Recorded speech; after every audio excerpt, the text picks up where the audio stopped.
हनुमान जी शिव जी के रूप में, त्रेता युग में हनुमान जी रामदूत के रूप में, रामदूत में मातु जानकी सत्य सपथ करुणा निधान की। और द्वापर युग में अर्जुन के रथ की पताका पर हनुमान जी, भारत में पारथ के रथ के तु कपिराज, गाजो सुन कुरुराज दलहल बल भो। जब भीष्म ने प्रतिज्ञा की थी तो ये कहा था, आज जो हरिहीन शस्त्र गहाऊं, तो लाजो गंगा जननी को सांतन सुत न कहाऊं।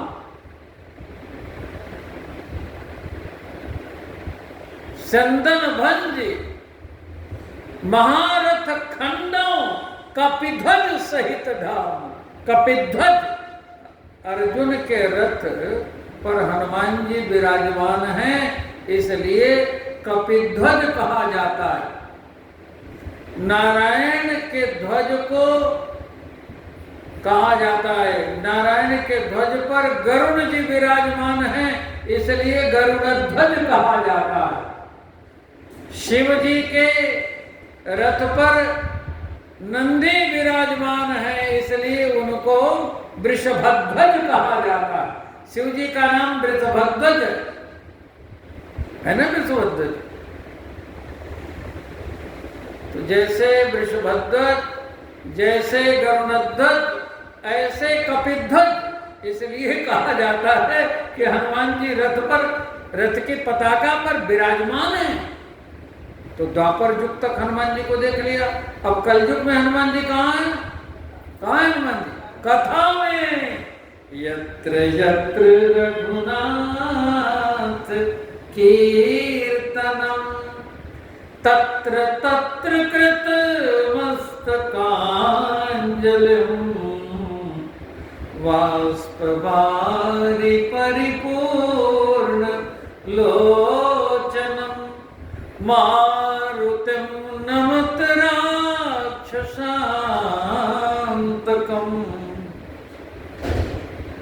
मैं निवेदन कर रहा हूँ, बहुत ध्यान से सुनिए, रहस्य की बात है, बड़े रहस्य की बात है। यदि हम जीवन में उत्कर्ष चाहते हैं, यदि हम अपना कल्याण चाहते हैं, तो एक काम करना पड़ेगा जो बड़े बड़े लोगों ने किया है।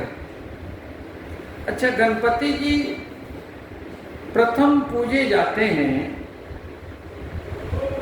तो किस कारण से पूजे जाते हैं? शिव जी ने विषपान कर लिया, अमृत पीने के लिए सब देवता झगड़ते रहे और शिव जी ने विषपान कर लिया। देवता अमृत पी करके मर जाते हैं, शिव जी अमरनाथ कहलाते हैं, शिव जी मृत्युंजय कहलाते हैं। कोई तो कारण होगा। रामायण की संरचना जिस राम नाम से हुई है, वो राम नाम भगवान का स्वरूप है। सच्चिदानंद स्वरूप राम नाम है। सच्चिदानंद स्वरूप स्वयं भगवान है।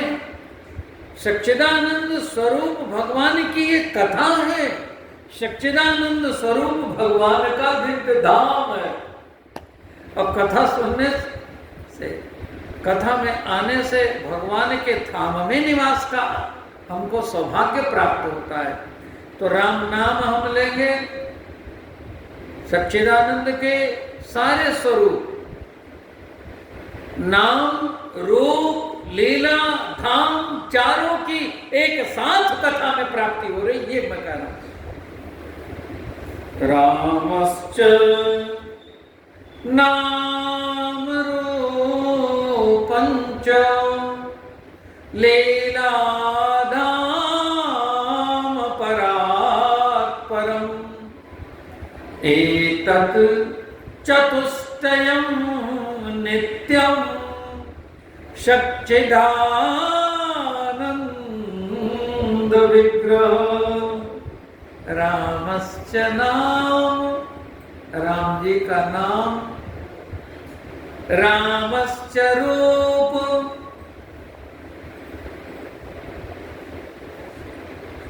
रामश्च लीला, रामश्च धामम, रामश्च नामम एक, रामश्च रूपम दो, रामश्च लीला तीन, रामश्च धामम चार। इन चारों स्वरूप की प्राप्ति एक साथ, एक साथ। राम नाम सच्चिदानंद, राम नाम सच्चिदानंद। जैसे आप चौकी पे बैठते हैं तो उसके चार पाए हैं कि नहीं, कुर्सी पे बैठते हैं तो उसके चार पाए हैं कि नहीं, आप धर्माचरण करते हैं तो धर्म के चार स्वरूप हैं कि नहीं, सत्य शौच दया और दान चार स्वरूप हैं कि नहीं। ऐसे ही भगवान के ये चार रूप चारों के चारों एक हैं और चारों की यहाँ पर कथा में प्राप्ति होती है। पहले की बात करते हैं, नाम। जब हम भगवान का नाम लेते हैं तो नाम के रूप में भगवान आपके हृदय में विराजमान हो जाते हैं। राम कहत सो धन्य होए। हमारे धन्य है गुरु भाई भैया को गुरु जी के द्वारा नाम कीर्तनिया प्राप्त हुआ है। यही इस युग का धर्म है, यही इस युग का धर्म है। और देखिए धर्म तो है, लेकिन जब वो गुरु से प्राप्त हो जाता है तो उसकी शक्ति अनंत गुना हो जाती कि नहीं हो जाती। अच्छा बताओ, मिर्ची को उंगली से छुओ तो तीखा लगेगा? अच्छा, और जीभ से तीखा लगेगा। और उसी मिर्ची को आग में डाल दो, सैकड़ों लोग रहें तो सब लोग छींकने लग जाएंगे और बढ़ जाती।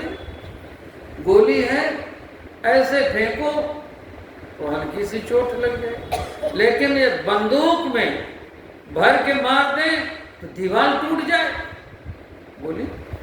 ऐसे वही नाम है, जब गुरु जी से प्राप्त हो जाता है तो उसकी शक्ति अनंत हो जाती है। कीर्तन तो करते हैं, लेकिन जब गुरु जी नाम दे देते हैं, गुरु जी विशेषण दे देते हैं, तब उसकी महिमा अत्यंत हो जाती है।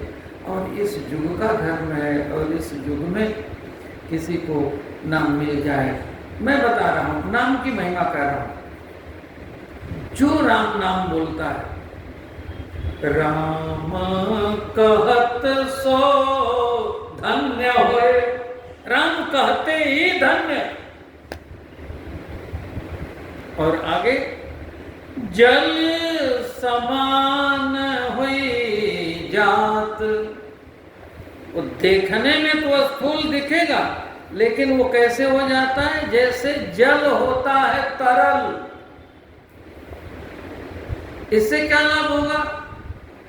तो कहते हैं कभी तो काल अपना जाल फेंकेगा। काल के जाल से कोई बच नहीं सकता ना। एक प्रसंग आता है रामायण में, केवट का प्रसंग।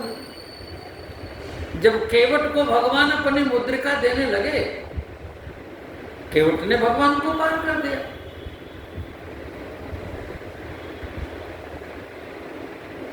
और केवट ने जब पार किया तो पहले तो कह चुका उतराई नहीं लूंगा, तो पार करके केवट ने दंडवत किया। केवट उतरी, दंडवत की ना। तो जो केवट ने दंडवत किया तो भगवान ने कहा, इसने भले कहा है कि मैं कुछ नहीं लूंगा, लेकिन मेरा क्या दायित्व है इसे कुछ नहीं दूं। मैं इसे वो दूंगा जो संसार में हमने किसी को नहीं दिया। भगवान के मन की बात को भगवती ने जान लिया। भगवान तो वलकल पहन करके निकले, लेकिन भगवती तो राजसी वेश में निकली। जिस समय कैकेयी माता ने जानकी माता के लिए वलकल सामने रखा, राम जी के लिए एक, लक्ष्मण जी के लिए एक, तीसरा वलकल जानकी जी के लिए। जानकी जी कहती है गुरु पत्नी माता अरुंधति से, माता ये कैसे पहना जाता है, गुरु पत्नियां कैसे पहनती है, मुझे बताओ। उस समय हमने सुना है, गुरुमुख से सुना है। गुरुदेव वशिष्ठ जी ने कहा,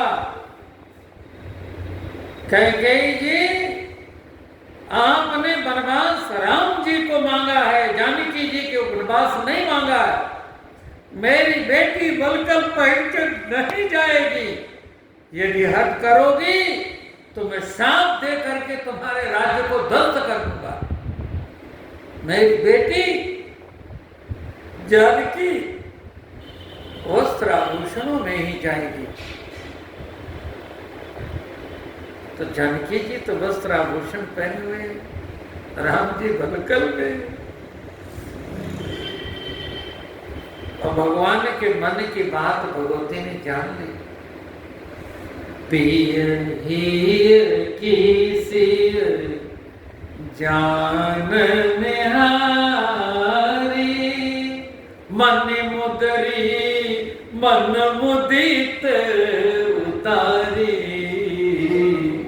मुदित मन से मणिमय मुद्रिका उतार करके देते, प्रभु दीजिए इसको। कहे वो कृपालु लेव उतराई,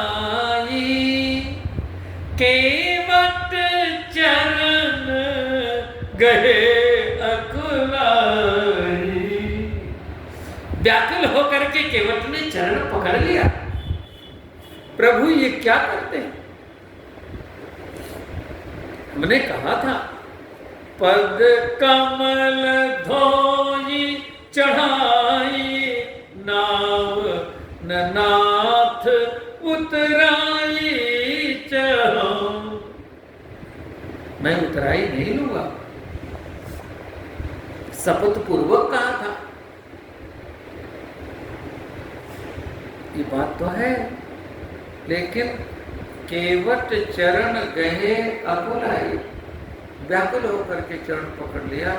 यहाँ गुरुदेव भगवान कहते हैं कि केवट ने चरण पकड़ करके ये बताया, प्रभु ये सोने की मणिमय मुद्रिका दे करके मुझे संसार का वैभव दे करके फंसाना चाहते हो, मैं फंसने वाला नहीं।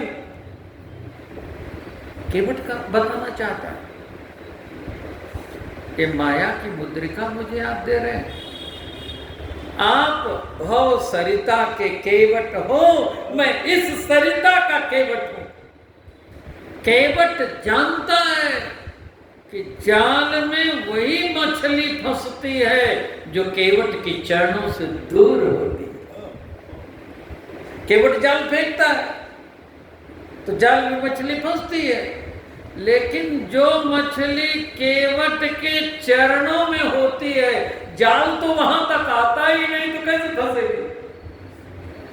केवट ने कहा, मैंने चरणों को पकड़ लिया, हमको फंसा के बताओ।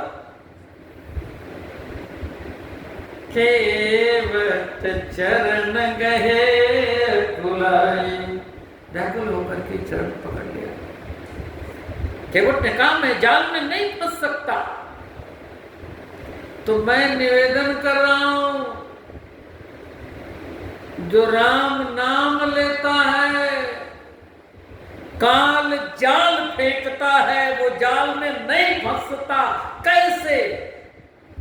नाम कहत सो धन्य होए, जल समान होई जात।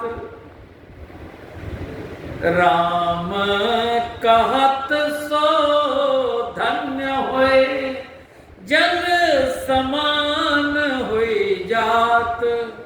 जाल फांस आवे नहीं, काल ठाढ़ पछताप।